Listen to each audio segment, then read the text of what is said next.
Has been Keith Douglas from the Marine Action Group. I'd like to introduce Keith to come up and say a few words. Thanks, Dave. Thank you. Well, certainly we're in good spirits this week after what was nearly a 2-year battle with council, so we're just so happy that we saved Tippler's Tavern. But today is a different issue. It's a much more important one as far as Australia goes, because we're concerned about what's happening with marine parks. We're concerned about what's happening in the media generally as far as some of the statements that have been made by some documentaries that are misleading people, and we think that it's time that we got some balance back in the argument. Now, just to qualify a couple of things, the Marine Action Group is a not-for-profit organisation. It was set up to represent the interests of people who boat, fish, dive, jet ski. We are not a commercial organisation. We basically represent all the people.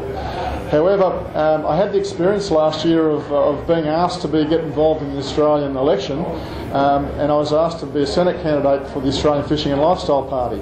Now, that exercise was one that I started off really just to look after the issue, with no real chance of winning or getting anywhere. So I got a bit of a surprise when I got a phone call after the election when somebody rang me and said, "Hey, you better get your bags packed, you might be going to Canberra." And I went, "Oh no, please not, I hope I haven't won."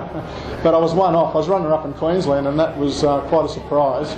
But we did a lot of work, and look, even though it was a political situation, it wasn't political for me. It was really a community issue for me.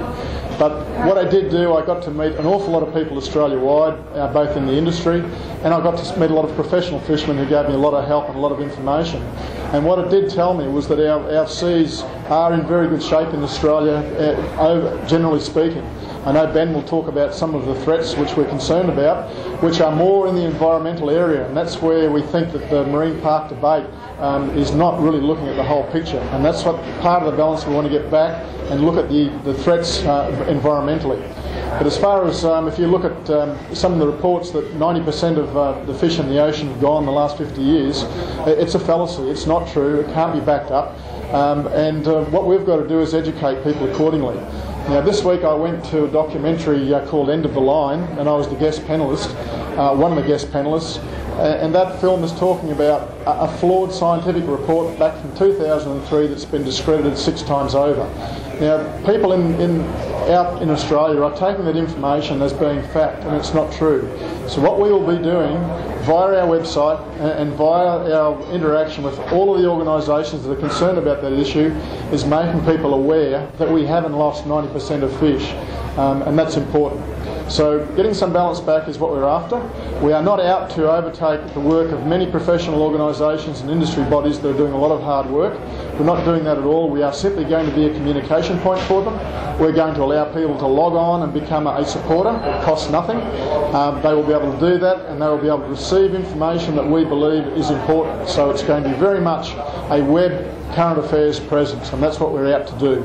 So without boring you too much about that, marineactiongroup.com is the website where you can register. So I hope you all jump on tonight and become a supporter, and then we'll keep you informed with regular newsletters and let you know what's happening right around the countryside. I'd like to invite Ben Diggles up to the stage. Ben is recognised as an expert in his field. He's a very, very bright fellow, and we've contacted Ben to clarify a lot of things over a period of time, and he's always had time for us, be it Sunday night or weekends, and he doesn't mind taking the call. So he's been a great help to being able to work out what we're doing, sort out the fact and the fiction. So I'd like to invite Ben up to talk about some of the particularly the environmental side that is a concern to what's going on. Thanks.